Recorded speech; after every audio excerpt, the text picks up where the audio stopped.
Hello दोस्तों, अभी हम जिस टॉपिक पर डिस्कस करने वाले हैं उसका नाम है मोशन यानी कि गति। हमारे सामने पहला प्रश्न है, speed is scalar quantity and velocity is dash dash dash quantity.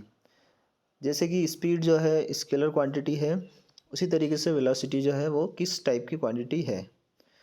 तो हमें पता है वेलोसिटी जो है वो एक वेक्टर क्वांटिटी होती है, ठीक है। इसको हिंदी में बोलते हैं सदिश राशि, इंग्लिश में इसको बोलते हैं वेक्टर क्वांटिटी और हिंदी में सदिश राशि, ठीक है। अगला प्रश्न है,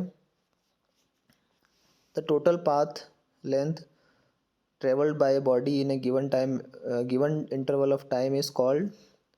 कोई भी बॉडी एक गिवन जो टाइम इंटरवल है उसमें जितना पाथ लेंथ कवर करती है उसको बोलते हैं डैश। उसको क्या बोलते हैं? डैश डैश डैश दिया हुआ है हमारे पास में, हम जानते हैं इसको हम बोलते हैं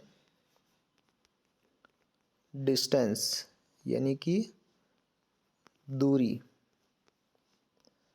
ठीक है। अगला प्रश्न हमारे सामने है, विच of the following graph is not possible. नीचे दिए गए जो ग्राफ्स हैं उसमें से कौन सा इनवैलिड है या पॉसिबल नहीं है। पहला वाला जो ऑप्शन है वो पोजीशन और टाइम के बीच में है। इसमें टाइम के साथ में किसी ऑब्जेक्ट का पोजीशन किस तरीके से चेंज होता है ये बताया गया है। पहले जो है टाइम के साथ में पोजीशन इंक्रीज़ हो रही है, उसके बाद में फिर डिक्रीज़ हो रही है। थर्ड वाला जो ऑप्शन है वो एक्सेलरेशन और टाइम के बीच में है। यहाँ पे बताया गया है कि टाइम के साथ में एक्सेलरेशन थ्रू आउट कॉन्स्टेंट है। फोर्थ वाला जो ऑप्शन है उसमें टाइम के साथ में पोजीशन जो है वो चेंज हो रही है, ठीक है। तो फर्स्ट, थर्ड और फोर्थ जो है वो तो वैलिड होंगे, या ये जो कंडीशंस है ये हो सकती है, लेकिन हमारे सामने जो सेकेंड ऑप्शन है वो पॉसिबल नहीं है, ठीक है। तो इसका आंसर होगा ऑप्शन नंबर बी, ठीक है। अगला प्रश्न देखते हैं, car is moving along a straight road with uniform velocity, it is shown in the graph. यहाँ पे हमारे सामने दिया हुआ है क्वेश्चन कि एक कार जो है वो स्ट्रेट रोड पे मूव कर रही है, उसकी वेलोसिटी यूनिफॉर्म है। हमको यहाँ पे इस सेंटेंस पे जोर देना है, वेलोसिटी जो है वो यूनिफॉर्म है, यूनिफॉर्म वेलोसिटी से मूव कर रही है। तो हम देखेंगे यहाँ पे जो ऑप्शंस है उसमें पहला ऑप्शन जो है वो पोजीशन और टाइम के बीच में ग्राफ दिया हुआ है, दूसरा ऑप्शन वेलोसिटी और टाइम के बीच में है, तीसरा भी जो है वेलोसिटी और टाइम के बीच में है, और चौथा जो है वो भी वेलोसिटी और टाइम के बीच में है। तो यहाँ पे चारों में से हमको जो यूनिफॉर्म वेलोसिटी वाला जो ऑप्शन है वो हमको दिख रहा है ऑप्शन नंबर डी। इसमें देखिए आप, टाइम के साथ में वेलोसिटी थ्रू आउट कॉन्स्टेंट है, ठीक है। Velocity is not changing with the time, मतलब ये यूनिफॉर्म वेलोसिटी से मूव कर रहा है। तो फोर्थ ऑप्शन जो है वो हमारा आंसर होगा। अगला क्वेश्चन है, the ratio of speed to the magnitude of the velocity when the body is moving in one directional. एक कोई ऑब्जेक्ट है, कोई बॉडी है, वो एक डायरेक्शन में मूव कर रही है, तो इस बॉडी का जो स्पीड है और जो वेलोसिटी है वो कितना होगा। हम जानते हैं कि अगर वन डायमेंशनल मोशन है और स्ट्रेट लाइन में कोई बॉडी मूव कर रही है तो उसका स्पीड और वेलोसिटी सेम होगा। तो अगर हम देखें, जैसे अगर हम करते हैं स्पीड अपॉन वेलोसिटी, हमसे यहाँ पे यही पूछा गया है स्पीड और वेलोसिटी क्या है। तो अगर दोनों इक्वल हो गया तो ये किसके बराबर आ जाएगा? 1 के बराबर, ठीक है। तो इसका जो आंसर है वो होगा option number C, equal to 1, ठीक है। अगला क्वेश्चन देखते हैं, which one of the following graph shows the object to be stationary. इसमें से कौन सा ग्राफ जो है स्टेशनरी ऑब्जेक्ट को शो करता है। तो यहाँ पे हमारे सामने जो ग्राफ है उसमें जो ऑप्शन है वो सही जो आंसर है वो होगा ऑप्शन नंबर बी। हम देख सकते हैं टाइम के साथ में जैसे जैसे टाइम बढ़ रहा है लेकिन पोजीशन जो है वो कांस्टेंट है, मतलब ऑब्जेक्ट जो है स्टेशनरी है, ठीक है।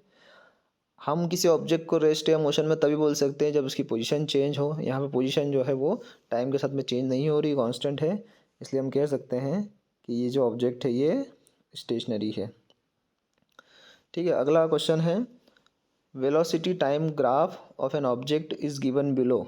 द ऑब्जेक्ट हैज़, हमारे पास में एक ग्राफ दिया हुआ है, हमारे सामने ग्राफ है, टाइम और वेलोसिटी के बीच में ग्राफ दिया हुआ है।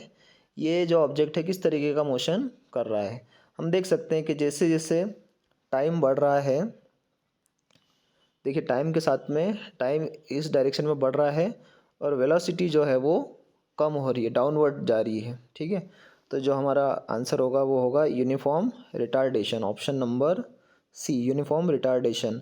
एक्सेलरेशन, अगर वेलोसिटी बढ़ता तो एक्सेलरेशन होता, अगर ये ग्राफ इस तरीके से होता, अपवर्ड होता, तो हम बोल देते कि ये यूनिफॉर्म एक्सेलरेशन है, लेकिन ये डाउनवर्ड है, इसलिए हम बोलेंगे यूनिफॉर्म रिटार्डेशन। ठीक है, अगला क्वेश्चन है, in which of the following cases of the motions the distance move and the magnitude of displacement are equal. ठीक है, नीचे दिए जो केसेस हैं उसमें से कौन सा ऑप्शन जो है उसमें ऑब्जेक्ट का डिस्टेंस और डिस्प्लेसमेंट सेम होगा। ठीक है, तो हमको पता है डिस्टेंस और डिस्प्लेसमेंट जो है किस तरीके से आपस में रिलेटेड है। डिस्प्लेसमेंट जो है वेक्टर क्वांटिटी है, डिस्टेंस जो है स्केलर क्वांटिटी है, और अगर कोई ऑब्जेक्ट सेम डायरेक्शन में मूव कर रहा है, वन डायमेंशनल मोशन कर रहा है, तो उसका डिस्टेंस भी उतना ही होगा, डिस्प्लेसमेंट भी उतना ही होगा। ठीक है, तो इसका जो आंसर है वो होगा if the car is moving on a straight road, option number A.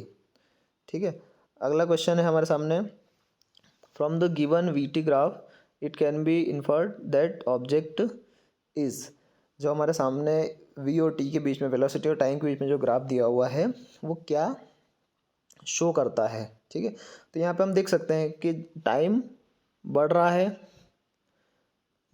Time इस डायरेक्शन में बढ़ रहा है, लेकिन वेलोसिटी जो है वो थ्रू आउट कॉन्स्टेंट है। देखिए इस पॉइंट पे यहाँ पे वेलोसिटी आ रही है, इसकी same velocity through out time के साथ में, तो सेम वेलोसिटी है, तो हम बोल सकते हैं कि जो आंसर होगा वो होगा इन ए यूनिफॉर्म मोशन। ठीक है, मतलब ऑब्जेक्ट जो है वो एक समान गति कर रहा है, यूनिफॉर्म मोशन कर रहा है।